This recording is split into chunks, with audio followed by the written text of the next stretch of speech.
তাই আল্লাহ রব্বুল আলামিন এইবার যখন আমার আল্লাহ বলতেছেন আলা ইন্না আউলিয়া আল্লাহ,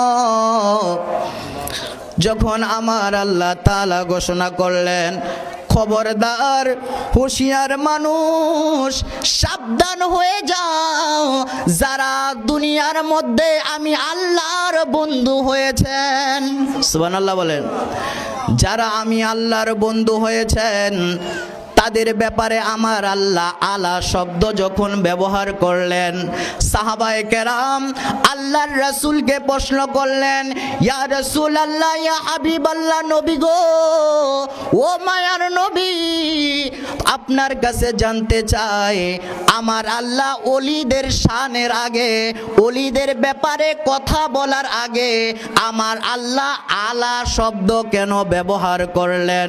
সুবহানাল্লাহ বলেন। বন্ধুরে আমার, ও বাবা জিরারে আমার, আমার আল্লাহ আলা শব্দ কেন ব্যবহার করলেন?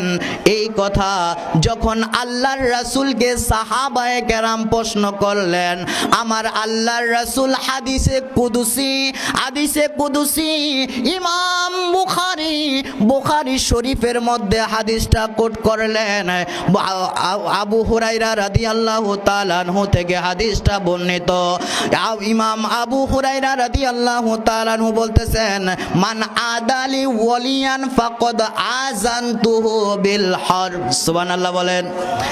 বন্ধুরে আমার, বাবাজিরা রে আমার, ও ভাইরা রে আমার, যখন সাহাবীরা প্রশ্ন করলেন, ইয়া রাসূলুল্লাহ, ইয়া হাবিবাল্লাহ, নবীদের ব্যাপারে আমার আল্লাহ আলা শব্দ ব্যবহার করেন নাই, রাসূলের ব্যাপারে আমার আল্লাহ আলা শব্দ ব্যবহার করেন নাই, ইয়া রাসূলুল্লাহ, ইয়া হাবিবাল্লাহ, নবী গো, আপনার কাছে জানতে চাই ওলিদের ব্যাপারে আমার আল্লাহ আলা শব্দ কেন ব্যবহার করলেন?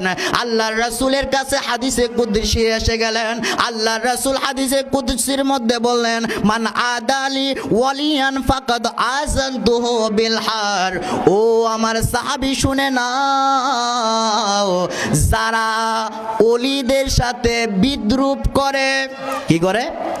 যারা ওলিদের সাথে শত্রুতা করে, যারা ওলিদের দুশমনি করে, আমার আল্লাহ রব্বুল আলামিন তাদের ব্যাপারে বলতেছেন, মান আদালি ওলিয়ান ফাকাদ আযানতু বিল হার। আমার আল্লাহ ওই ব্যক্তিদের সাথে যুদ্ধ ঘোষণা করে। কি ঘোষণা করেন? বন্ধু আমার, চিন্তা করে দেখেছেন আমার আল্লাহ কি বলেছেন?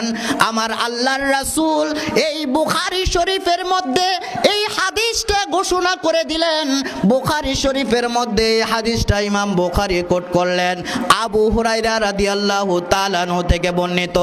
আল্লাহর রাসূল বললেন, ওরে সাহাবী শুনে নাও, যারা দুনিয়ার মধ্যে আল্লাহর ওলিদের সাথে, আল্লাহর বন্ধুদের সাথে দুশমনি করবে, যারা আল্লাহর ওলিদেরকে বিদ্রুপ করবে, মন্দ কথা বলবে, এখন বলে কি বলে না? ওলিদেরকে নিয়ে মন্দ কথা বলে কি বলে না? এখন বর্তমানে পীরদের নাম শুনলেই বলা হয় বন্ড। কথা বলেন। ওলিদের নাম শুনলেই বলা হয় বন্ড। আর আমার আল্লাহর রাসূল ঘোষণা করলেন হাদিসে কুদসির মধ্যে, সরাসরি আল্লাহর সাথে রাসূলের সামনে যেই কথা হয়েছেন, এই কথাটাকে বলা হয় হাদিসে কুদসি। আর হাদিসে কুদসির মধ্যে আমার আল্লাহ রব্বুল আলামিন হাবিবুল্লাহকে জানিয়ে দিলেন, বন্ধু নবী মুহাম্মদ মুস্তাফা, আপনার উম্মতদেরকে আপনি জানিয়ে দেন, আপনার উম্মতদেরকে আপনি বলে দেন, যারা আমার বন্ধুর সাথে শত্রুতা করবে, আমি আল্লাহ তাদের বিরুদ্ধে যুদ্ধ ঘোষণা করলাম। এখন বলেন, আল্লাহ যার সাথে যুদ্ধ ঘোষণা করবে তার কি কোনো নিস্তার আছে? তার কি কোনো শান্তি আছে? বন্ধু আমার, বাবাজি আমার, প্রথম কথা হলো, আল্লাহ যার সাথে যুদ্ধ ঘোষণা করবে ওই ব্যক্তি কোনোদিন ঈমানদার হয়ে মৃত্যুবরণ করবে না। কারণ আল্লাহ তার সাথে যুদ্ধ করেছেন। আল্লাহ তার সাথে যুদ্ধ ঘোষণা কেন করলেন?